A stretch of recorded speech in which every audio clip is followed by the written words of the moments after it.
이게 효도일까? 아니면 자기 파괴일까? 정희는 두 부모님의 병간호를 혼자 감당하고 있었다. 끝없는 병원비, 카드빚, 그리고 자신에게 닥친 병까지 모든 짐이 그녀의 어깨 위로 쏠렸다. 어머니는 그런 딸을 보며 말했다. 이제 그만하자. 그 한마디가 정희의 세계를 흔들었다. 그날 이후 정희의 선택은 아무도 예상하지 못한 방향으로 흘러가기 시작한다. 여기는 사연 나누는 평상, 우리의 이야기를 조용히 함께 앉아 듣는 곳입니다. 지옥이 있다면 소리 없이 조용히 흘렀다. 아마 이곳일 것이다. 형광등 불빛은 밤과 새벽을 구분하지 못하고 소독약 냄새는 코끝을 파고든다. 복도를 오가는 발소리, 기계음, 그리고 멀리서 들려오는 신음소리. 시간은 멈춘 것 같았다. 하지만 누군가는 여전히 살기 위해 버티고 있었다. 정희는 벽에 기대어 눈을 감았다. 숨을 들이쉴 때마다 가슴이 묵직하게 내려앉았다. 그 무게는 피로가 아니라 체념에 가까웠다. 나는 왜 아직도 여기 있는 걸까? 그녀의 속삭임은 공기 속으로 흩어졌다. 오전엔 7층 후두암 병동, 오후엔 3층 요양실. 그녀의 하루는 늘 같았다. 자신의 진료 예약은 밀렸고 병원비 명세서는 늘어갔다. 부모님 먼저 챙기고 나서 해야지. 그렇게 말하던 날이 벌써 몇 달째였다. 복도 끝 자판기 앞에서 걸음을 멈췄다. 손을 뻗었다가 다시 내렸다. 커피 버튼을 바라보다가 그냥 물 버튼을 눌렀다. 찬물이 목을 타고 내려갔다. 그녀는 눈을 감고 잠시 숨을 고른 뒤 다시 걸음을 옮겼다. 아버지는 말을 잃었다. 후두암 수술 이후 이제는 눈빛으로만 감정을 전했다. 정희가 병실 문을 열면 아버지는 천천히 고개를 들었다. 그 눈빛엔 미안함과 고마움이 섞여 있었다. 정희는 그 시선을 마주하지 못했다. 창밖을 보며 말했다. 오늘은 날씨가 좋네요. 대답은 없었다. 그 침묵이 이제는 일상이 되었다. 어머니는 요양실 침대에 누워 있었다. 림프종 진단 이후 기력이 점점 떨어졌다. 정희가 손을 잡자 어머니는 힘없이 미소를 지었다. 미안하다. 그 한마디에 정희의 가슴이 아릿하게 저렸다. 미안할 게 뭐가 있어요? 엄마, 그녀는 마음속으로 말했다. 정희 자신도 환자였다. 유방암 진단을 받은 지 석 달. 의사는 말했다. 본인 몸부터 챙기셔야 합니다. 정희는 고개를 숙였다. 지금은 부모님이 먼저예요. 그 말이 입에서 나오자 가슴이 아팠다. 밤마다 진통제 한 알로 버텼고 거울 속 얼굴은 낯설어졌다. 핏기 없는 얼굴, 메마른 입술, 그리고 사라진 웃음. 밤이 되면 정희는 병원 로비 구석 의자에 앉았다. 손에는 낡은 일기장이 들려 있었다. 펜을 쥔 손끝이 떨렸다. 한참을 멍하니 있다가 천천히 한 줄을 적었다. 인생은 멀리서 보면 희극이라지만 가까이서 보면 비극이라더니 나는 지금 그 한가운데에 서 있다. 그녀는 펜을 내려놓고 눈을 감았다. 이 글을 읽는 사람이 있다면 지친 사람의 넋두리라 생각하겠지. 하지만 정희에게 이 시간은 무너짐을 막기 위한 유일한 숨구멍이었다. 새벽 2시, 병원은 조용했다. 복도 끝 간병인 김 씨가 졸고 있었고 간호사의 걸음은 느려졌다. 정희는 창문 앞에 섰다. 도시의 불빛이 희미하게 번졌다. 아래 사람들은 잠들고 어딘가는 또 하루를 시작하고 있었다. 하지만 이곳은 달랐다. 이곳은 시간이 멈춘 곳이었다. 내가 왜 아직 버티는 걸까? 그녀는 스스로에게 물었다. 대답은 없었다. 단지 이게 딸의 도리이기 때문이라는 생각만 희미하게 맴돌았다. 그러나 동시에 그녀는 무너지고 있었다. 몸도 마음도 삶도. 정희는 일기장을 덮었다. 두 손으로 얼굴을 감쌌다. 눈을 감은 채 한참을 그렇게 있었다. 이 지옥의 끝은 어디일까? 언제쯤 나는 다시 숨을 쉴 수 있을까? 아무도 대답하지 않았다. 다만 내일 아침이 오면 그녀는 또다시 이 복도를 걸을 것이다. 아침이 밝았지만 정희의 눈은 충혈되어 있었다. 병원 로비 의자에서 두어 시간 눈을 붙였을 뿐이다. 몸을 일으키자 허리가 뻐근하게 아팠다. 세면대에서 찬물로 얼굴을 씻고 거울을 보지 않은 채 7층으로 향했다. 오늘은 아버지의 검사 결과가 나오는 날이다. 엘리베이터 안에서 정희는 깊게 숨을 들이마셨다. 불안이 가슴을 짓눌렀다. 7층 간호사 스테이션 앞에서 정희는 담당 의사를 기다렸다. 의사는 차트를 들고 나왔고 표정은 무거웠다. 보호자이시죠? 정희는 고개를 끄덕였다. 의사는 진료실로 그녀를 안내했다. 책상 위에는 서류들이 놓여 있었다. 검사 결과지, 치료 계획서, 그리고 비용 견적서였다. 정희의 시선은 마지막 종이에 고정되었다. 수술비와 후속 치료비를 합친 금액이었다. 그 숫자는 그녀의 예상을 훨씬 넘어섰다. 의사는 조심스럽게 말했다. 수술이 필요합니다. 빠르면 빠를수록 좋고요. 정희는 고개를 끄덕이며 물었다. 비용은 보험 적용이 되나요? 의사는 잠시 침묵하다가 답했다. 일부는 되지만 비급여 항목이 많습니다. 정희는 견적서를 다시 내려다보았다. 1,000만 원이 넘는 금액이었다. 그녀의 통장 잔고는 그 절반도 되지 않았다. 손이 떨렸다. 진료실을 나와 복도를 걸었다. 다리에 힘이 풀렸다. 벽에 기대어 숨을 골랐다. 머릿속이 복잡했다. 어머니의 치료비도 매달 100만 원이 넘게 나간다. 거기에 아버지 수술비까지 더해졌다. 정희는 핸드폰을 꺼내 통장 앱을 열었다. 잔고를 확인하고 카드 사용액을 확인했다. 숫자들이 그녀를 짓눌렀다. 어떻게 해야 할까? 누구에게 빌려야 할까? 생각이 꼬리를 물었다. 그날 오후 정희는 보험회사에 전화를 걸었다. 목소리는 떨렸지만 최대한 침착하게 말했다. 해약하고 싶습니다. 상담원은 잠시 침묵했다. 계약하신 지 얼마 안 되셨는데요. 손해가 크실 텐데. 정희는 알고 있었다. 하지만 선택지가 없었다. 괜찮습니다. 해약해 주세요. 며칠 후 입금될 금액은 예상보다 적었다. 그래도 그것이 지금 그녀가 만들 수 있는 전부였다. 3층 요양실로 내려가 어머니를 찾았다. 어머니는 창가에 누워 하늘을 바라보고 계셨다. 정희가 다가가자 어머니는 미소를 지었다.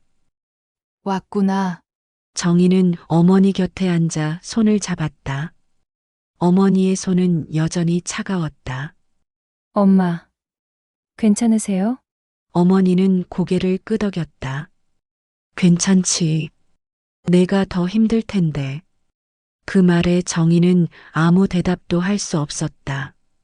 미안함과 고마움이 뒤섞였다. 저녁 무렵 정희의 핸드폰이 울렸다. 친척 언니였다. 정희야, 요즘 어떻게 지내? 안부 인사 뒤에는 늘 조언이 따라왔다. 근데 말이야, 너 병원에 너무 오래 있는 거 아니야? 집도 돌봐야 하고 내 몸도 챙겨야지. 정희는 듣고만 있었다. 언니는 계속 말했다. 요양원도 알아봐. 그게 부모님한테도 나아. 전문가들이 돌보니까. 정희는 짧게 답했다. 알겠어요, 언니. 전화를 끊고 한숨을 쉬었다. 요양원. 그곳이 나을까? 정희는 알 수 없었다. 다만 그녀는 부모님을 낯선 곳에 맡기고 싶지 않았다. 그것이 자신의 책임을 져버리는 것 같았다. 하지만 동시에 언니의 말에도 일리가 있었다. 이대로는 정희 자신도 부모님도 모두 무너질 것이다. 며칠 후 정희는 또 다른 친척 전화를 받았다. 이번에는 삼촌이었다. 정희야, 내가 돈 좀 보탤까? 정희는 깜짝 놀라 답했다. 괜찮습니다, 삼촌. 삼촌은 잠시 침묵하다 말했다. 그래도 네가 너무 힘들어 보여서. 정희는 눈물이 날 것 같았지만 참았다. 정말 괜찮습니다. 제가 알아서 할게요. 전화를 끊고 정희는 눈을 감았다. 도움을 받고 싶었지만 동시에 부담도 주고 싶지 않았다. 경제적 압박은 날이 갈수록 심해졌다. 아버지의 수술비는 보험 해약금으로 겨우 충당했다. 그러나 후속 치료비는 매달 쌓여갔다. 어머니의 약값은 카드로 돌렸다. 매달 결제일이 다가오면 정희는 불안했다. 카드 한도는 점점 줄어들었고 이자는 늘어났다. 통장에서 자동으로 빠져나가는 공과금과 휴대폰 요금, 보험료들. 정희는 지출을 최소화했지만 한계가 있었다. 정희는 자신의 식사를 거르기 시작했다. 병원 구내식당에서 1,000원짜리 김밥 하나로 하루를 버텼다. 때로는 그마저도 건너뛰었다. 배고픔은 익숙해졌지만 몸은 정직했다. 어지럼증이 찾아왔고 계단을 오를 때마다 숨이 찼다. 간호사가 물었다. 보호자님, 괜찮으세요? 정희는 억지로 웃으며 답했다. 네, 괜찮아요. 괜찮지 않았지만 그렇게 말할 수밖에 없었다. 어느 날 정희는 병원 대기실에서 쓰러졌다. 눈앞이 흐려지고 다리에 힘이 풀렸다. 정신을 차렸을 때 그녀는 응급실 침대에 누워 있었다.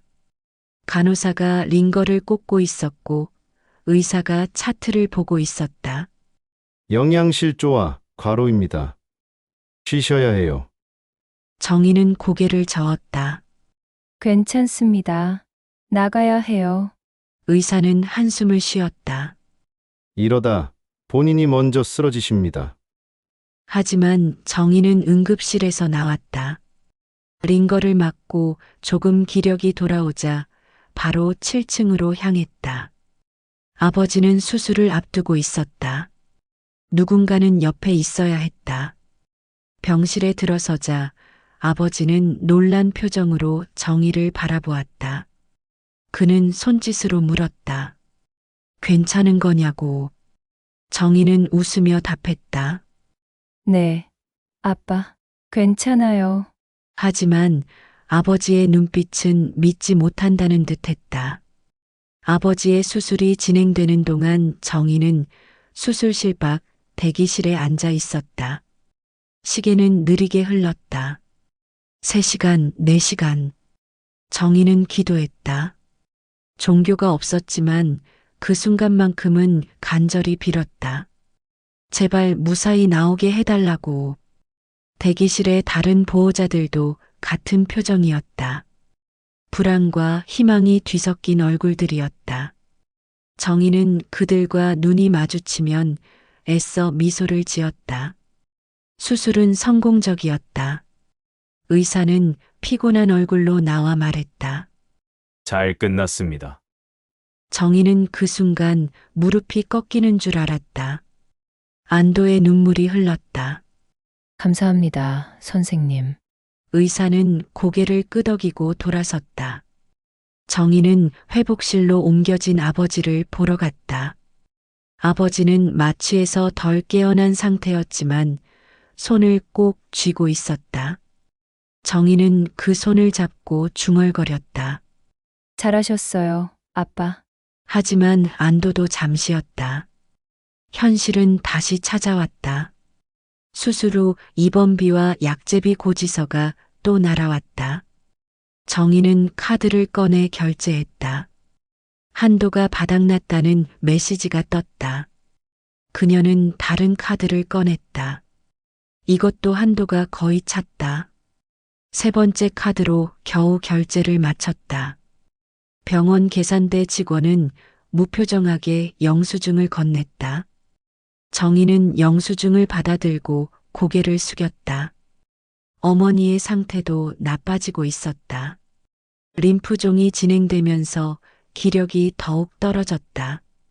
담당 의사는 추가 치료를 권했다. 항암제를 바꿔보는 게 좋을 것 같습니다. 정희는 비용을 물었다. 한 달에 얼마나 드나요? 의사는 조심스럽게 답했다. 약 200만 원 정도입니다. 정희는 숨이 막혔다. 200만 원. 그녀에게는 감당할 수 없는 금액이었다. 그날 밤 정희는 요양실 복도에서 울었다. 소리 없이 조용히. 눈물이 멈추지 않았다. 돈이 없어서 어머니의 치료를 포기해야 하는가. 그 생각만으로도 가슴이 찢어지는 것 같았다. 정희는 핸드폰을 꺼내 대출 앱을 열어보았다. 한도 조회와 승인 가능 금액을 확인했다. 숫자들을 보며 정희는 망설였다. 빚을 더 늘려야 할까? 아니면 다른 방법이 있을까? 답이 보이지 않았다. 정희의 몸은 한계에 다다르고 있었다. 자신의 유방암 진단을 받은 지 넉 달째였다. 치료는 한 번도 시작하지 못했다. 담당 의사는 여러 번 독촉했다. 이대로 두면 안 됩니다. 빨리 치료를 시작하셔야 해요. 정희는 알고 있었다. 하지만 부모님의 치료비를 감당하기도 벅찼다. 자신의 치료까지 할 여유가 없었다. 정희는 의사에게 말했다. 조금만 더 기다려 주세요. 의사는 한숨을 쉬며 차트를 덮었다. 환자분, 본인 몸을 먼저 생각하셔야 합니다. 정희는 고개를 숙였다. 의사의 말이 옳다는 것을 알았다. 그러나 선택할 수 없었다. 부모님을 두고 자신을 먼저 챙긴다는 건 정희에게 상상할 수 없는 일이었다. 진료실을 나와 정희는 복도 벤치에 앉았다. 가슴 한쪽이 저리게 아팠다. 암이 진행되고 있다는 신호였다. 밤마다 통증이 찾아왔다. 처음에는 둔한 통증이었지만 점점 날카로워졌다. 정희는 진통제를 삼키고 이를 악물었다. 잠은 오지 않았다. 불안과 통증이 번갈아 찾아왔다. 정희는 병원 창밖을 바라보며 생각했다. 이게 얼마나 더 지속될까? 내가 언제까지 버틸 수 있을까? 질문들은 대답 없이 허공에 흩어졌다. 새벽 4시. 정희는 일어나 다시 복도를 걸었다. 경제적 압박은 이제 일상이 되었다. 매일 아침 정희는 통장 잔고를 확인했다. 숫자는 점점 줄어들었다. 카드 청구서는 늘어났다. 공과금 연체 문자가 왔다. 휴대폰 요금 납부 독촉 전화가 걸려왔다. 정희는 그때그때 최소 금액만 납부하며 버텼다. 친구들에게 연락이 왔지만 답하지 못했다. 어떻게 설명해야 할지 알 수 없었다. 그녀는 점점 고립되어 갔다. 어느 날 병원 로비에서 간병인 김 씨를 마주쳤다.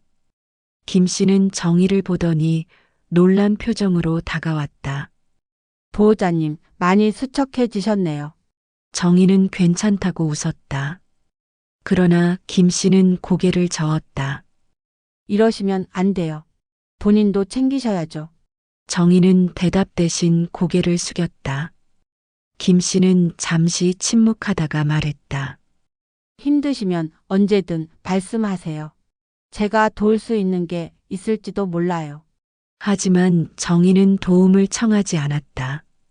그녀는 혼자 감당해야 한다고 믿었다. 이것이 딸로서의 도리이자 책임이라고 생각했다. 그러나 그 책임은 그녀를 조금씩 무너뜨리고 있었다. 몸도 마음도 삶도. 정희는 거울을 보지 않았다. 거울 속 자신의 모습이 두려웠다. 그곳에는 더 이상 예전의 정의가 없을 것이다. 지쳐버린 중년 여성의 얼굴만 있을 뿐이었다. 그렇게 한 달이 흘렀다. 아버지는 회복 중이었지만 여전히 입원 상태였다. 어머니는 새로운 항암 치료를 시작했다. 정희는 두 병실을 오가며 하루하루를 버텼다. 카드 빚은 눈덩이처럼 불어났다. 이자는 매달 그녀를 조였다. 정희는 대출을 알아보기 시작했다. 제2금융권과 제3금융권까지 검색했다. 선택지는 좁아졌고 이자율은 높아졌다. 하지만 그녀에게는 다른 방법이 없었다. 어느 날 저녁 정희는 병원 옥상에 올라갔다. 바람이 차가웠다. 도시의 불빛이 멀리 보였다. 정희는 난간에 기대어 하늘을 올려다보았다. 별은 보이지 않았다. 도시의 불빛이 너무 밝았다. 정희는 중얼거렸다. 나는 언제쯤 쉴 수 있을까? 대답은 없었다. 바람만이 그녀의 머리카락을 흩날렸다. 정희는 한참을 서 있다가 천천히 계단을 내려갔다. 대출이 승인되었다. 제2금융권에서 1,000만 원을 빌렸다. 이자율은 연 15%였다. 정희는 계약서에 서명하면서 손이 떨렸다. 이 빚을 어떻게 갚아야 할까? 하지만 당장 어머니의 치료비가 필요했다. 선택의 여지가 없었다. 대출금이 입금되자 정희는 바로 병원비를 결제했다. 통장 잔고는 잠시 늘었다가 다시 줄어들었다. 숫자들의 놀이였다. 정희는 한숨을 쉬었다. 어머니의 새로운 항암 치료가 시작되었다. 처음 며칠은 부작용이 심했다. 구토와 어지럼증이 이어졌다. 어머니는 음식을 거의 먹지 못했다. 정희는 죽을 끓여 떠먹였지만 어머니는 몇 숟가락 먹고 고개를 돌렸다. 미안하다. 어머니의 그 말이 정희의 가슴을 찔렀다. 괜찮아요, 엄마. 천천히 드세요. 정희는 웃으며 말했지만 속으로는 무너지고 있었다. 아버지의 상태도 예상보다 회복이 더뎠다. 수술 부위 감염으로 재입원을 해야 했다. 추가 치료비가 또 발생했다. 정희는 병원 수납 창구에서 카드를 내밀었다. 한도 초과였다. 다른 카드를 꺼냈다. 또 한도 초과였다. 세 번째 카드로 겨우 결제했다. 수납 직원은 무표정하게 영수증을 건넸다. 정희는 영수증을 받아들고 복도로 나왔다. 다리에 힘이 풀려 벽에 기댔다. 그날 밤 정희는 병원 로비에서 울었다. 사람들 눈을 피해 구석진 자판기 뒤에 숨어 소리 없이 울었다. 눈물이 멈추지 않았다. 돈이 없어서 부모님이 고통받는다는 생각에 미칠 것 같았다. 정희는 핸드폰을 꺼내 은행 앱을 열었다. 대출 가능 한도를 조회했다. 더 이상 빌릴 곳이 없었다. 신용 등급이 떨어졌다는 메시지가 떴다. 정희는 핸드폰을 끄고 눈을 감았다. 집에는 몇 주째 들어가지 못했다. 병원 로비 의자가 정희의 집이 되었다. 간병인 김 씨가 담요를 건네주었다. 이거라도 덮고 주무세요. 정희는 고맙다고 했지만 잠은 오지 않았다. 병원의 불빛은 24시간 켜져 있었고 사람들의 발소리는 끊이지 않았다. 정희는 담요를 끌어안고 천장을 바라보았다. 언제까지 이렇게 살아야 할까? 질문은 대답 없이 공허했다. 친구에게서 연락이 왔다. 정희야, 괜찮아. 요즘 연락이 없어서 걱정됐어. 정희는 짧게 답장을 보냈다. 괜찮아. 바빠서 그래. 하지만 친구는 포기하지 않았다. 만나자. 커피라도 한잔 하자. 정희는 거절했다. 지금은 힘들어. 나중에 연락할게. 친구는 더 이상 묻지 않았다. 정희는 핸드폰을 내려놓고 한숨을 쉬었다. 친구를 만나면 무너질 것 같았다. 그래서 피했다. 정희의 건강은 계속 악화되었다. 가슴 통증이 일상이 되었다. 밤에는 통증이 더 심해져 잠을 이룰 수 없었다. 진통제를 먹어도 효과가 없었다. 어느 날 아침 정희는 화장실에서 피를 토했다. 놀라서 거울을 보았다. 창백한 얼굴과 핏기 없는 입술이 보였다. 정희는 입을 헹구고 나와 아무렇지 않은 척 부모님 병실로 향했다.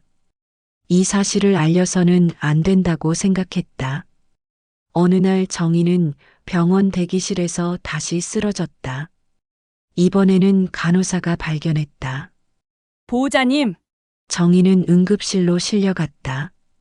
의사는 검사 결과를 보고 심각한 표정을 지었다.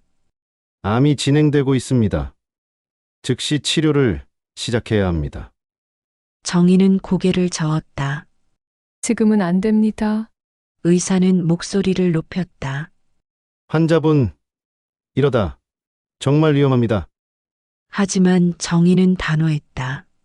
부모님이 먼저입니다. 의사는 더 이상 설득하지 않았다. 그는 한숨을 쉬며 차트를 닫았다. 정희는 응급실을 나와 다시 7층으로 향했다. 아버지는 침대에 누워 천장을 바라보고 있었다. 정희가 들어서자 아버지는 고개를 돌렸다. 그의 눈빛은 복잡했다. 걱정과 미안함과 감사함이 뒤섞여 있었다. 정희는 아버지 곁에 앉아 손을 잡았다.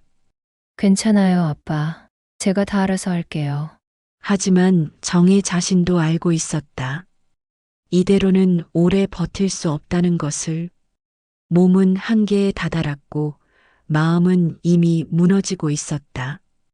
거울을 볼 때마다 낯선 사람이 보였다. 수척한 얼굴과 푹 꺼진 눈과 생기 없는 피부였다. 정희는 거울을 피하기 시작했다.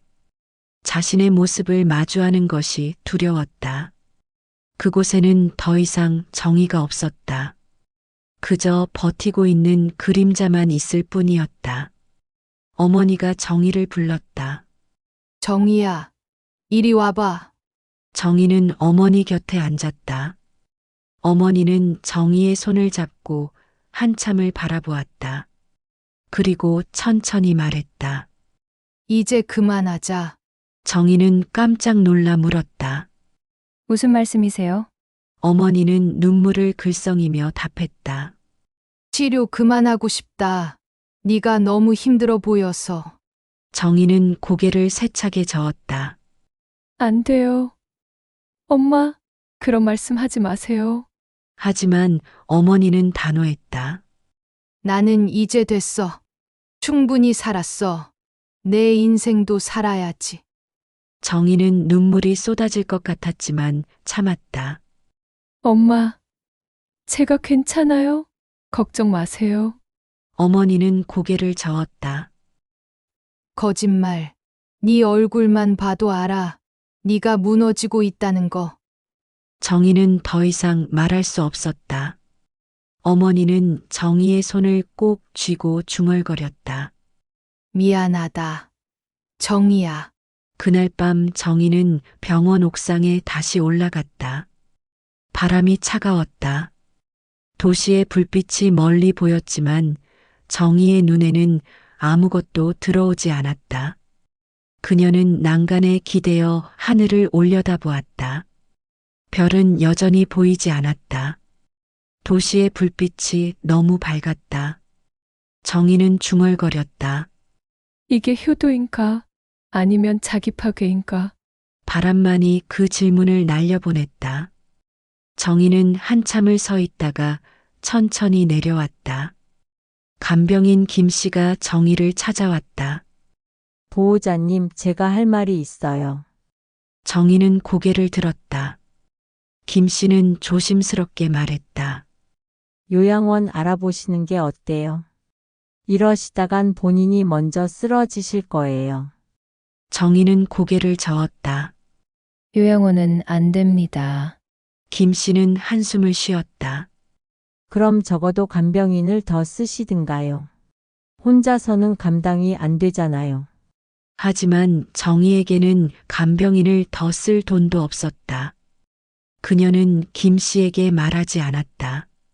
그저 웃으며 답했다. 알아볼게요. 김 씨는 더 이상 말하지 않았다. 하지만 그의 눈빛은 걱정으로 가득했다. 정희는 그 눈빛을 외면하고 자리를 떠났다.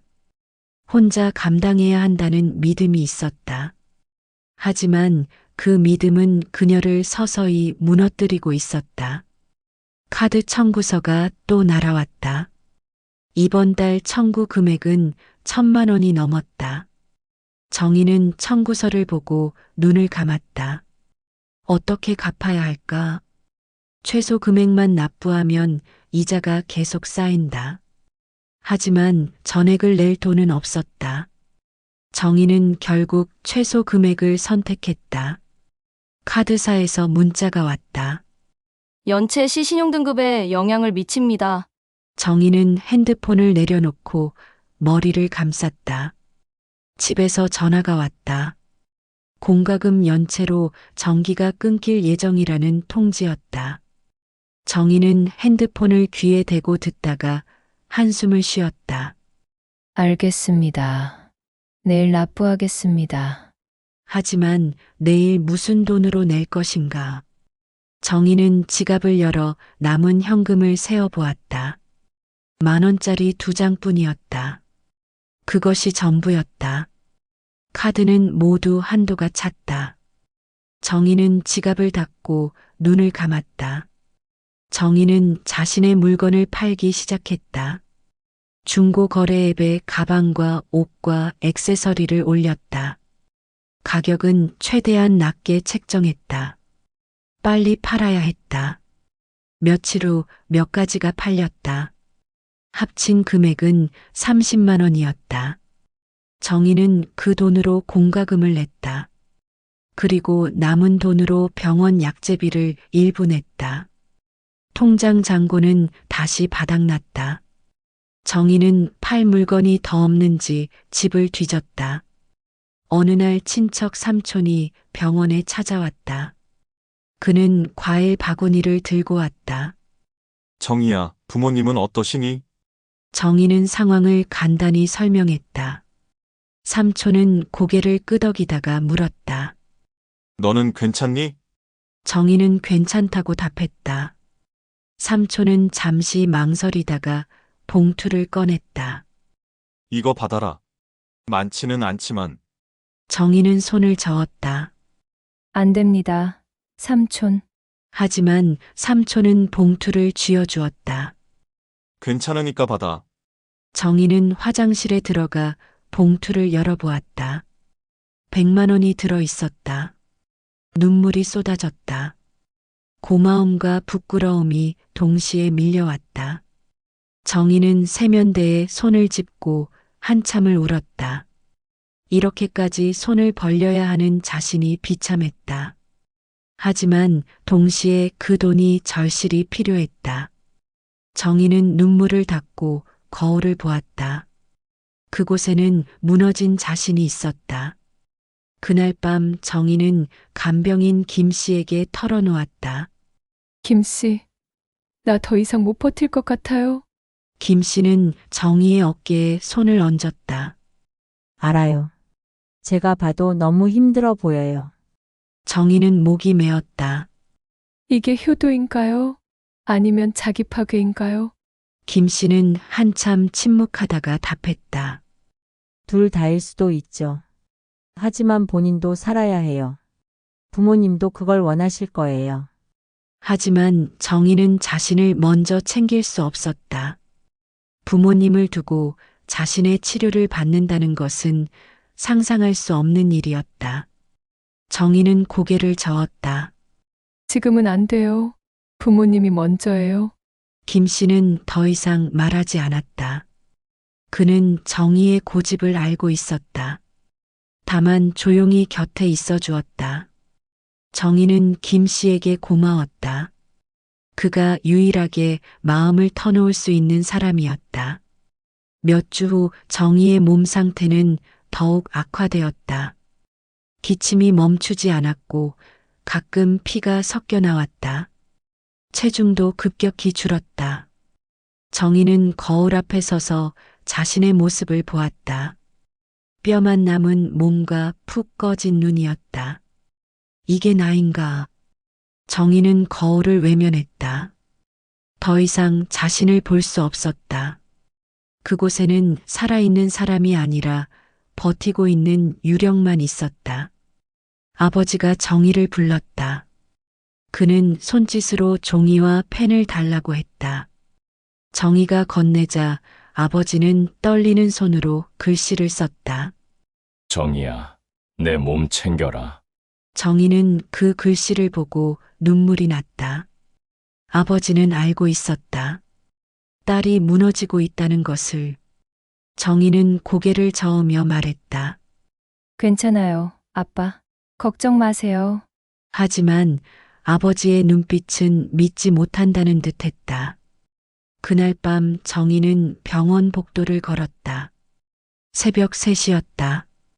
병원은 고요했다. 간호사들은 야간 근무로 지쳐 있었고 환자들은 모두 잠들어 있었다. 정희는 창밖을 바라보았다. 도시의 불빛이 희미하게 반짝였다. 저곳에서는 사람들이 평범한 삶을 살고 있겠지. 정희는 생각했다. 나도 언젠가 다시 평범한 삶으로 돌아갈 수 있을까? 대답은 보이지 않았다. 정희는 벤치에 앉아 일기장을 꺼냈다. 펜을 쥐고 한참을 멍하니 있다가 한 줄을 적었다. 나는 지금 지옥의 가장 깊은 곳에 있다. 그리고 바닥이 어딘지 모르겠다. 일기장을 덮고 정희는 눈을 감았다. 눈물이 흘렀다. 소리 없이 조용히 흘렀다. 아무도 모르게 흘렀다. 정희는 그렇게 밤을 견뎠다. 내일도 그녀는 이 복도를 걸을 것이다. 어느 날 아침 어머니가 담당 의사를 불렀다. 정희도 함께 자리했다. 어머니는 천천히 말했다. 선생님, 치료를 중단하고 싶습니다. 정희는 깜짝 놀라 어머니를 바라보았다. 의사는 잠시 침묵했다. 환자분, 신중히 생각하셔야 합니다. 하지만 어머니의 표정은 단호했다. 충분히 생각했습니다. 이제 그만하고 싶어요. 정희는 목이 메었다. 엄마, 제발. 어머니는 정희의 손을 잡았다. 정희야, 엄마는 이제 됐어. 내가 더 중요해. 내 인생도 살아야지. 정희는 눈물이 쏟아질 것 같았지만 참았다. 안 돼요. 엄마, 저 때문에 그러시는 거잖아요. 어머니는 고개를 저었다. 아니야. 엄마 스스로의 결정이야. 의사는 두 사람을 번갈아 보다가 말했다. 좀 더 의논해 보시고 알려주세요. 그리고 조용히 자리를 떠났다. 정희는 어머니 곁에 무릎을 꿇고 앉았다. 엄마, 제발 그러지 마세요. 제가 다 알아서 할게요. 어머니는 정희의 머리를 쓰다듬었다. 정희야, 엄마가 너한테 짐이 되고 싶지 않아. 내가 무너지는 걸 보는 게 더 힘들어. 정희는 더 이상 참을 수 없었다. 눈물이 흘러내렸다. 엄마는 짐이 아니에요. 제발 포기하지 마세요. 어머니도 눈물을 흘렸다. 두 사람은 한참을 울었다. 그날 밤 정희는 병원 로비에서 멍하니 앉아 있었다. 어머니의 말이 머릿속을 맴돌았다. 치료 중단. 그것은 곧 죽음을 받아들인다는 의미였다. 정희는 받아들일 수 없었다. 하지만 동시에 어머니의 고통도 알고 있었다. 항암 치료의 부작용, 끝없는 병원 생활. 정희는 갈등했다. 어머니를 붙잡아야 할까? 아니면 놓아드려야 할까? 답이 보이지 않았다. 며칠 후 아버지의 상태가 급격히 나빠졌다. 감염이 전신으로 퍼졌고 열이 40도까지 올랐다. 중환자실로 옮겨졌다. 의사는 심각한 표정으로 말했다. 매우 위중합니다. 각오하셔야 할 것 같습니다. 정희는 그 말을 듣고 다리에 힘이 풀렸다. 각오. 그것은 죽음을 의미했다. 정희는 중환자실 밖에서 기다렸다. 면회 시간은 하루 2번, 각 10분씩만 허용되었다. 첫 면회 시간에 정희는 중환자실에 들어갔다. 아버지는 온갖 기계에 연결되어 있었다. 산소 마스크, 링거, 모니터. 기계음이 병실을 가득 채웠다. 정희는 아버지의 손을 잡았다. 손은 차가웠다. 아버지는 눈을 뜨고 정희를 바라보았다.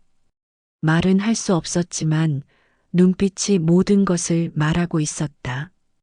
정희는 울음을 참으며 말했다. 괜찮아질 거예요? 아빠, 하지만 정혜 자신도 그 말을 믿지 못했다. 아버지의 상태는 계속 악화되었다. 다음 면회 시간에는 아버지가 눈도 뜨지 못했다. 의사는 가족들에게 마지막 작별을 준비하라고 했다. 정희는 어머니를 모시고 중환자실에 들어갔다. 어머니는 휠체어에 앉아 남편을 바라보았다. 50년을 함께한 반려자. 이제 곧 이별해야 할 사람. 어머니는 떨리는 손으로 남편의 손을 잡았다. 여보, 수고했어요. 어머니의 목소리는 떨렸다. 이제 편히 쉬어요.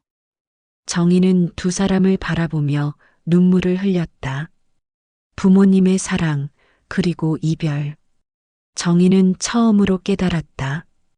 자신이 부모님을 붙잡고 있었던 것이 아니라 부모님이 정희를 위해 버티고 계셨다는 것을. 정희는 고개를 숙였다. 최대한 오래 함께 있고 싶었지만 면회 시간은 끝났다. 간호사가 조용히 알렸다. 그날 밤 정희는 병원 대기실에서 기다렸다.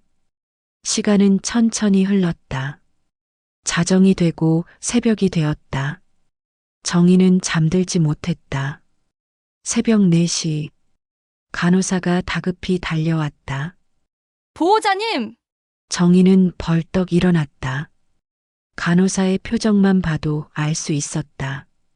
정희는 중환자실로 뛰어갔다. 의사와 간호사들이 심폐소생술을 하고 있었다. 하지만 모니터에서는 평평했다. 정희는 그 자리에 주저앉았다. 시간이 멈춘 것 같았다. 의사는 천천히 고개를 저으며 시계를 보았다. 사망 시각 오전 4시 17분. 정희는 아무 말도 할 수 없었다. 아버지는 이제 없었다. 정희는 아버지 곁으로 다가가 손을 잡았다. 손은 아직 따뜻했다. 정희는 아버지의 손을 자신의 뺨에 대고 울었다. 아빠, 미안해요. 제가 더 잘할 걸 그랬어요. 하지만 대답은 없었다. 어머니에게 알려야 했다. 정희는 3층 요양실로 내려갔다. 어머니는 잠들어 계셨다. 정희는 어머니를 깨우지 못했다. 한참을 망설이다가 조용히 어머니 곁에 앉았다. 어머니는 잠결에 중얼거렸다. 여보, 정희는 눈물을 닦았다. 어머니는 꿈속에서 아버지를 만나고 계신 것 같았다.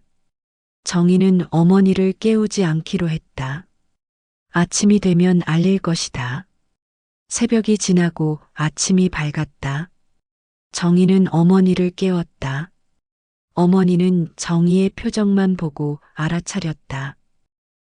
그이가 정희는 고개를 끄덕였다. 어머니는 눈물도 흘리지 않았다. 그저 천장을 바라보며 한참을 있다가 말했다. 이제 나도 곧 갈 거야. 정희는 어머니의 손을 꼭 잡았다. 엄마, 그런 말씀 하지 마세요. 하지만 어머니는 담담했다. 괜찮아. 나도 준비됐어. 장례 준비가 시작되었다. 정희는 장례식장을 알아보고 부고를 돌렸다. 친척들이 찾아왔다. 조문객들이 줄을 이었다. 정희는 상주로서 조문객들을 맞이했다. 고인의 명복을 빕니다. 사람들의 위로가 이어졌지만 정희의 귀에는 아무것도 들리지 않았다. 그녀는 기계적으로 절을 하고 인사를 했다. 몸은 움직였지만 마음은 이미 멈춰 있었다. 장례식 기간 동안 정희는 한 번도 제대로 먹지 못했다. 물 한 모금 넘기기도 힘들었다. 몸은 점점 약해졌고 정신은 흐려졌다.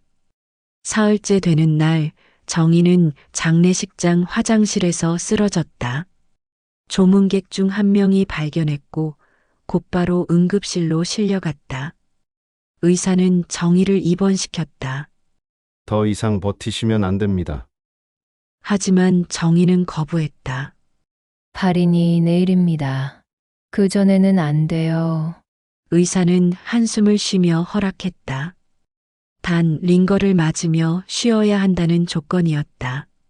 정희는 링거를 맞으며 장례식장 휴게실에 누워 있었다. 천장을 바라보며 정희는 생각했다. 이것이 끝인가? 아버지가 떠나고 어머니도 곧 떠날 것이고 나도 무너질 것이다. 정희는 눈을 감았다. 모든 것이 무의미하게 느껴졌다. 삶의 의미를 찾을 수 없었다. 발인 날이 되었다. 관이 나갔고 화장터로 향했다. 정희는 어머니를 부축하며 함께 갔다. 어머니는 남편의 관을 바라보며 조용히 눈물을 흘렸다. 정희도 울었다. 하지만 눈물도 이제 거의 남지 않았다. 화장이 끝나고 유골을 받았다. 정희는 아버지의 유골함을 안고 납골 땅으로 향했다. 그곳에 아버지를 모셨다. 정희는 납골함 앞에서 한참을 서 있었다. 장례를 마치고 병원으로 돌아왔다. 어머니는 극도로 지쳐 계셨다. 정희는 어머니를 병실에 눕히고 곁에 앉았다. 어머니는 정희의 손을 잡고 말했다. 정희야, 이제 너도 쉬어. 정희는 고개를 저었다. 엄마, 괜찮아요. 하지만 어머니는 단호했다. 아니야. 이제 내 몸 챙겨. 엄마, 걱정은 하지 마. 정희는 대답할 수 없었다. 어머니는 눈을 감았다. 그날 밤 정희는 자신의 담당 의사를 찾아갔다. 선생님, 검사받고 싶습니다. 의사는 놀라며 물었다. 지금까지 미루셨는데 왜 갑자기? 정희는 담담하게 답했다. 이제 더 이상 미룰 수 없을 것 같아서요. 의사는 고개를 끄덕이며 검사를 예약했다. 정희는 진료실을 나와 복도에 섰다. 처음으로 자신의 삶을 생각했다. 나도 살아야 한다. 그 생각이 들었다. 하지만 검사 결과는 좋지 않았다. 암은 이미 3기로 진행되어 있었다. 림프절까지 전이되었고 즉각적인 수술과 항암 치료가 필요했다. 정희는 결과지를 보며 무표정했다. 예상했던 일이었다. 의사는 걱정스러운 표정으로 말했다. 지금부터라도 적극적으로 치료하면 가능성은 있습니다. 정희는 고개를 끄덕였다. 알겠습니다. 하지만 그녀의 목소리에는 힘이 없었다. 아버지가 떠나고 일주일이 지났다. 어머니의 상태는 급격히 나빠졌다. 마치 남편의 뒤를 따르기로 결심한 듯 했다. 음식을 거의 드시지 않았고 말수도 줄었다. 정희는 어머니 곁을 지켰다. 항암 치료는 중단되었다. 의사는 더 이상 할 수 있는 게 없다고 했다. 이제 남은 것은 시간뿐이었다. 정희는 그 시간을 어머니와 함께하기로 했다. 자신의 치료도 잠시 미뤘다. 어느 날 오후 어머니가 정희를 불렀다. 목소리는 가늘었지만 또렷했다. 정희야, 이리 와봐. 정희는 어머니 곁에 앉았다. 어머니는 정희의 손을 잡고 한참을 바라보았다. 내가 정말 고생 많았다. 정희는 고개를 저었다. 아니에요, 엄마. 어머니는 미소를 지었다. 아니야. 엄마가 다 알아. 내가 얼마나 힘들었는지. 정희는 눈물이 날 것 같았지만 참았다. 어머니는 계속 말했다. 정희야, 엄마 미안해. 내 인생을 빼앗아서. 정희는 격하게 고개를 저었다. 엄마, 그런 말씀 하지 마세요. 저는 제 선택이었어요. 어머니는 눈물을 글썽이며 말했다. 그래도 미안하다. 내가 너무 고생했어. 정희는 더 이상 참을 수 없었다. 눈물이 흘러내렸다. 엄마, 저는 괜찮아요. 엄마랑 함께 할 수 있어서 좋았어요. 어머니는 정희의 머리를 쓰다듬었다. 그 손길은 따뜻했다. 정희야, 이제 너도 살아. 내 몸 챙기고 내 인생 살아.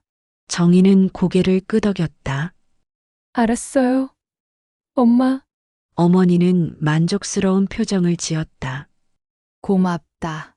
정희야, 내가 있어서 엄마는 행복했어. 정희는 어머니를 꼭 안았다. 두 사람은 한참을 그렇게 있었다. 창밖으로는 노을이 지고 있었다. 며칠 후 어머니의 의식이 흐려지기 시작했다. 잠드는 시간이 길어졌고 깨어있는 시간은 짧아졌다. 정희는 밤낮으로 어머니 곁을 지켰다. 어머니의 손을 잡고 그 손의 온기를 느꼈다.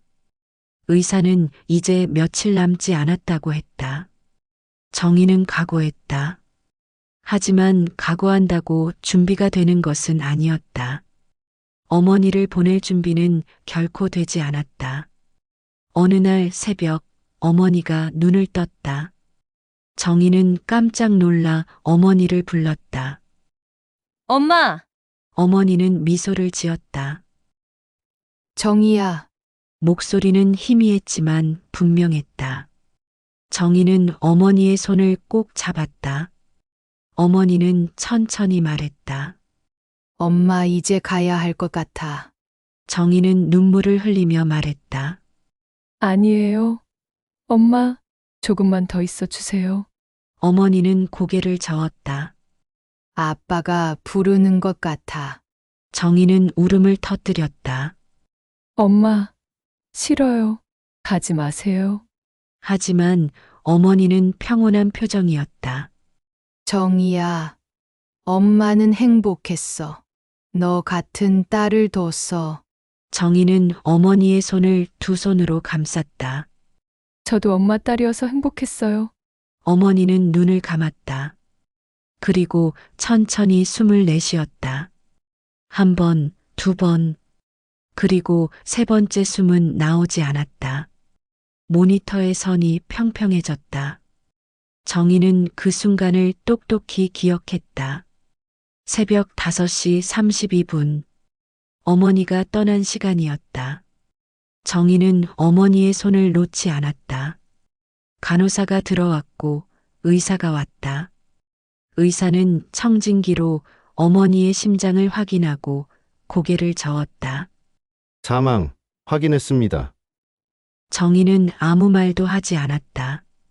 그저 어머니의 손을 잡고 있었다. 손은 점점 차가워져 갔다. 의사와 간호사가 나가고 정희는 혼자 남았다. 병실은 고요했다. 창밖으로 새벽 하늘이 밝아오고 있었다. 정희는 어머니의 얼굴을 바라보았다. 평온한 얼굴, 고통이 사라진 얼굴. 정희는 어머니의 머리를 쓰다듬었다. 잘 가세요. 엄마, 아빠 곁에서 행복하세요. 눈물이 흘렀지만 정희는 억지로 웃었다. 어머니가 원하던 모습이었다. 정희는 어머니의 손을 놓고 창밖을 바라보았다. 해가 떠오르고 있었다. 새로운 하루가 시작되고 있었다. 하지만 정희에게는 모든 것이 끝난 것 같았다. 부모님 두 분 모두 떠나셨다. 정희는 이제 혼자였다. 그 사실이 가슴을 짓눌렀다. 정희는 벽에 기대어 서서 소리 없이 울었다. 얼마나 울었는지 모른다. 기억도 나지 않았다. 장례식은 조용히 치러졌다. 아버지 때보다 조문객도 적었다.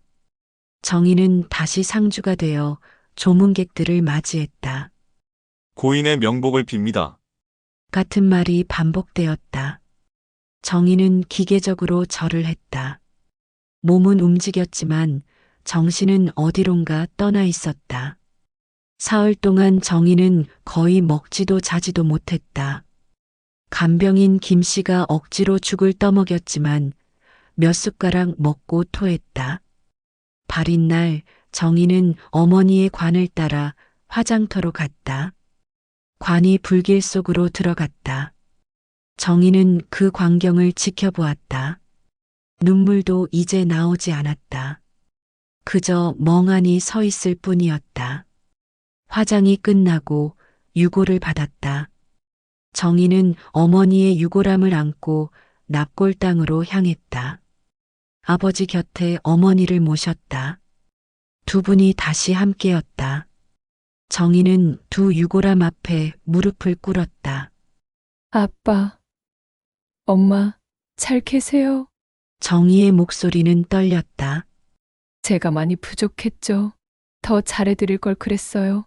정희는 고개를 숙였다. 눈물이 다시 흘렀다. 저 때문에 고생하셨죠. 미안해요. 정희는 한참을 그렇게 있다가 천천히 일어났다. 납골당을 나와 햇빛 속으로 걸어갔다. 세상은 여전히 돌아가고 있었다. 사람들은 웃고 일하고 살아가고 있었다. 정희는 병원으로 돌아가지 않았다. 집으로 향했다. 몇 달 만에 돌아가는 집이었다. 문을 열고 들어서자 먼지 냄새가 났다. 집은 텅 비어 있었다. 정희는 거실 소파에 앉았다. 고요했다. 너무 고요했다. 정희는 그 고요 속에 있었다. 아무 생각도 들지 않았다. 그저 멍하니 앉아 있었다. 시간이 얼마나 흘렀는지 몰랐다. 해가 지고 어둠이 찾아왔다. 정희는 자리에서 일어나 방으로 갔다. 침대에 누웠다. 천장을 바라보았다. 지난 몇 달이 스쳐 지나갔다. 병원 복도, 부모님의 얼굴, 간병인 김 씨의 목소리, 의사들의 말, 청구서들, 그리고 눈물. 모든 것이 주마등처럼 지나갔다. 정희는 눈을 감았다. 그리고 처음으로 생각했다. 나는 충분히 했다. 내가 할 수 있는 모든 것을 했다. 그 생각이 들자 가슴이 조금 가벼워졌다. 정희는 자신을 처음으로 용서했다. 완벽하지 않았지만 최선을 다했다. 부모님도 알고 계셨을 것이다. 정희의 마음을. 정희는 눈물을 흘렸다. 하지만 이번에는 슬픔의 눈물이 아니었다. 해소의 눈물이었다. 용서의 눈물이었다. 정희는 그렇게 한참을 울었다. 그리고 잠이 들었다. 몇 달 만에 처음으로 깊은 잠에 빠졌다. 다음 날 아침 정희는 햇살에 눈을 떴다. 오랜만에 제대로 잔 것 같았다. 몸은 여전히 무겁지만 마음은 조금 가벼웠다. 정희는 일어나 창문을 열었다. 봄바람이 들어왔다. 새들이 지저귀고 나무들이 초록빛으로 물들고 있었다. 세상은 계속 흘러가고 있었다. 정희도 흘러가야 했다. 정희는 핸드폰을 꺼내 병원에 전화를 걸었다. 치료 시작하고 싶습니다. 간병인 김 씨가 문자를 보냈다. 보호자님 괜찮으세요? 정희는 답장을 보냈다. 네. 이제 괜찮아요. 고마웠어요. 김 씨는 곧바로 답했다. 다행이에요. 본인 몸 잘 챙기세요. 정희는 미소를 지었다. 김 씨는 그 힘든 시간 동안 유일하게 정희를 이해해 준 사람이었다. 정희는 언젠가 김 씨에게 제대로 감사를 전해야겠다고 생각했다. 정희는 거울 앞에 섰다. 수척한 얼굴, 푹 꺼진 눈. 하지만 이제 그 얼굴을 외면하지 않았다. 이것이 나다. 버텨낸 나다. 정희는 자신에게 말했다. 수고했어. 그 말이 가슴에 와닿았다. 정희는 처음으로 자신을 안아주었다. 수고했다고, 잘 버텼다고. 거울 속 자신이 미소를 지었다. 정희도 미소를 지었다. 이제 다시 시작할 시간이었다. 치료가 시작되었다. 수술 날짜가 잡혔고 항암 계획이 세워졌다. 정희는 병원에 입원했다. 이번에는 환자로서였다. 보호자가 아닌 환자로서였다. 그 사실이 낯설었다. 병실 침대에 누워 천장을 바라보며 정희는 생각했다. 이제는 내가 돌봄을 받는 사람이구나. 간호사가 들어와 링거를 꽂았다. 편히 쉬세요. 정희는 고개를 끄덕였다. 편히 쉰다는 것. 그것이 무엇인지 정희는 이제야 배우고 있었다.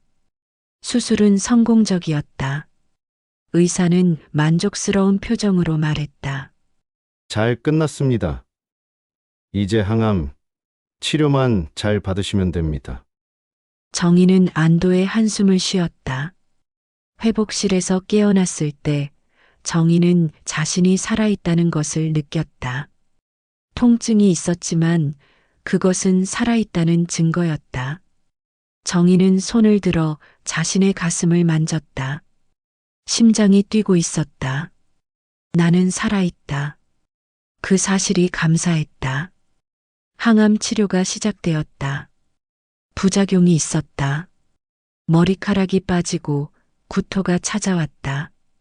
하지만 정희는 견뎠다. 어머니가 겪었던 고통을 이제 정희도 경험하고 있었다. 그제야 어머니의 마음을 조금 더 이해할 수 있었다. 얼마나 힘드셨을까? 얼마나 아프셨을까? 정희는 병실 창밖을 바라보며 중얼거렸다. 엄마, 이제 알 것 같아요. 얼마나 힘드셨는지. 바람이 커튼을 흔들었다. 석 달이 지났다. 항암 치료 1차가 끝났다. 검사 결과는 좋았다. 암세포가 줄어들고 있었다. 의사는 격려했다. 잘하고 계십니다. 계속 이렇게 하시면 됩니다. 정희는 고맙다고 답했다. 퇴원 날 정희는 병원 로비를 걸었다. 몇 달 전 이 복도를 수없이 걸었다. 하지만 지금은 달랐다. 정희는 환자로서가 아니라 회복하는 사람으로서 걷고 있었다. 밖으로 나가자 햇빛이 따뜻했다. 집으로 돌아와 정희는 집을 정리하기 시작했다. 먼지를 털고 창문을 열었다. 신선한 공기가 들어왔다. 정희는 부엌에서 차를 끓였다. 오랜만에 마시는 따뜻한 차였다. 정희는 창가에 앉아 차를 홀짝이며 밖을 바라보았다. 봄이 지나고 여름이 왔다. 나무들은 푸르렀고 아이들은 뛰어놀고 있었다. 평범한 일상이었다.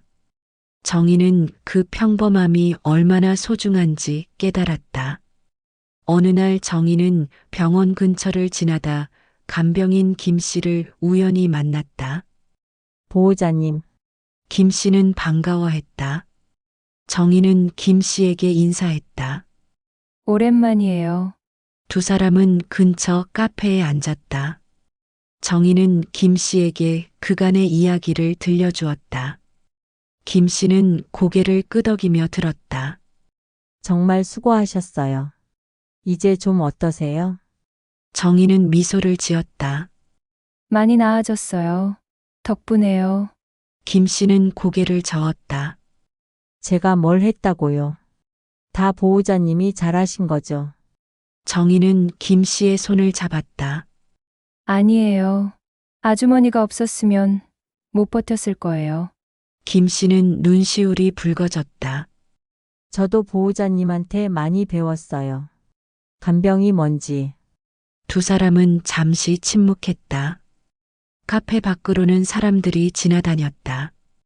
평범한 일상이 흘러가고 있었다. 정희는 그 일상 속으로 돌아온 것이 감사했다.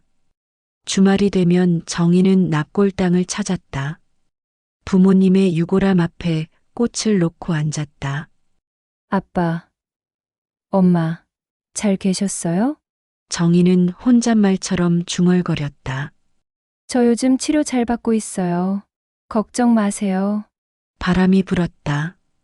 정희는 바람 속에서 부모님의 목소리를 들은 것 같았다. 잘하고 있다고, 수고했다고. 정희는 눈물을 닦았다. 보고 싶어요. 많이. 시간이 흘렀다. 가을이 왔고 겨울이 왔다. 정희의 몸은 점점 회복되었다. 2차 항암도 끝났고 검사 결과는 계속 좋았다. 의사는 완치에 가깝다고 했다. 정희는 믿기지 않았다. 내가 살아남았다니. 거울 앞에 선 정희는 자신의 모습을 바라보았다. 짧게 자란 머리카락, 여전히 수척한 얼굴. 하지만 눈빛은 살아있었다. 정희는 자신에게 미소를 지었다. 정희는 일기장을 펼쳤다. 몇 달 전 적었던 글귀가 보였다. 인생은 멀리서 보면 희극이라지만 나는 지금 지옥 한가운데 있다. 정희는 그 아래에 새로운 글을 적었다. 지옥의 끝을 지나왔다. 그리고 깨달았다. 간병은 누군가를 위해 사는 일이었지만 결국 나를 다시 일으킨 건 그 시간들이었다. 정희는 펜을 내려놓고 창밖을 바라보았다. 정희는 생각했다. 간병의 의미를. 그것은 희생이었지만 동시에 사랑이었다. 고통이었지만 동시에 성장이었다. 정희는 그 시간 동안 부모님을 돌보며 자신도 치유되었다. 부모님의 마지막 순간을 함께하며 정희는 삶의 의미를 배웠다. 죽음 앞에서 진정 중요한 것이 무엇인지 깨달았다. 돈도 명예도 아니었다. 함께한 시간, 나눈 사랑, 그것이 전부였다. 정희는 자신을 용서할 수 있었다. 완벽하지 않았던 것을, 때로 화를 냈던 것을, 지쳐서 포기하고 싶었던 순간들을, 그 모든 것이 인간적이었고 자연스러운 것이었다. 정희는 최선을 다했다. 그것만으로 충분했다. 부모님도 알고 계셨을 것이다. 정희의 마음을, 정희의 사랑을. 그것이 정희를 위로했다. 이제 정희는 자신에게 말할 수 있었다. 수고했다고, 잘했다고. 봄이 다시 왔다. 정희는 작은 화분을 샀다. 장미 화분이었다. 집 베란다에 놓고 물을 주었다. 며칠 후 꽃봉오리가 맺혔다. 정희는 매일 화분을 들여다보았다. 꽃봉오리는 천천히 부풀어 올랐다. 그리고 어느 날 아침 붉은 장미가 피었다. 정희는 그 꽃을 보며 미소를 지었다. 삶은 계속된다. 아픔 뒤에 또 다른 아름다움이 온다. 정희는 그것을 믿기로 했다. 어느 날 정희는 친구에게 연락을 했다. 오랜만이었다. 친구는 놀라며 반가워했다. 정기야, 어떻게 지냈어? 정희는 간단히 이야기를 들려주었다. 친구는 울었다. 힘들었겠다. 정희는 고개를 끄덕였다. 힘들었어. 하지만 이제 괜찮아. 두 사람은 만나기로 했다. 카페에서 오랜만에 커피를 마시며 수다를 떨기로 했다. 정희는 기대되었다. 평범한 일상이 다시 시작되는 것이. 정희는 작은 파트타임 일자리를 구했다. 동네 서점에서였다. 책을 정리하고 손님을 맞이하는 일. 많은 돈은 아니었지만 정희에게는 의미가 있었다. 다시 사회로 나온다는 것. 누군가에게 도움이 된다는 것. 서점 주인은 친절했다. 천천히 하세요. 무리하지 마시고. 정희는 고맙다고 답했다. 서점 냄새가 좋았다. 종이와 잉크 냄새였다. 정희는 그 냄새를 맡으며 웃었다. 어느 저녁 정희는 일기장에 마지막 문장을 적었다. 돌봄의 끝에서 나는 나를 발견했다. 무너졌지만 다시 일어섰다. 상처받았지만 치유되었다.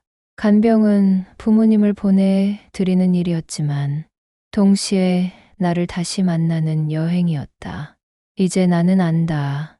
삶은 무겁지만 그 무게 속에 사랑이 있다는 것을. 그리고 그 사랑이 우리를 다시 일으킨다는 것을. 정희는 일기장을 덮고 창밖을 바라보았다. 저녁 노을이 지고 있었다. 하늘은 붉게 물들었다. 아름다웠다. 정희는 자리에서 일어나 베란다로 나갔다. 장미 화분에 물을 주었다. 꽃잎이 바람에 흔들렸다. 정희는 그 꽃을 보며 생각했다. 부모님도 이렇게 아름다운 곳에 계시겠지. 고통 없는 곳, 평화로운 곳. 정희는 하늘을 올려다보며 중얼거렸다. 사랑해요, 아빠, 엄마. 삶은 계속된다. 아픔 뒤에도, 이별 뒤에도. 정희는 그것을 배웠다. 그리고 이제 정희는 살아갈 것이다. 자신을 위해, 부모님이 원하셨던 대로, 무겁지만 의미 있는 삶을. 정희의 목소리는 더 이상 지쳐있지 않았다. 마음은 여전히 아팠지만 조금씩 가벼워지고 있었다. 정희는 미소를 지었다. 내일도 그녀는 이 길을 걸을 것이다. 하지만 이번에는 혼자가 아니다. 부모님의 사랑이 언제나 그 곁에 있었다. 여기는 사연 나누는 평상. 오늘 이야기에 공감하셨다면 구독과 좋아요 부탁드립니다. 당신의 이야기도 댓글로 함께 나눠주세요. 사연 나누는 평상에서 다음 이야기로 다시 만나요.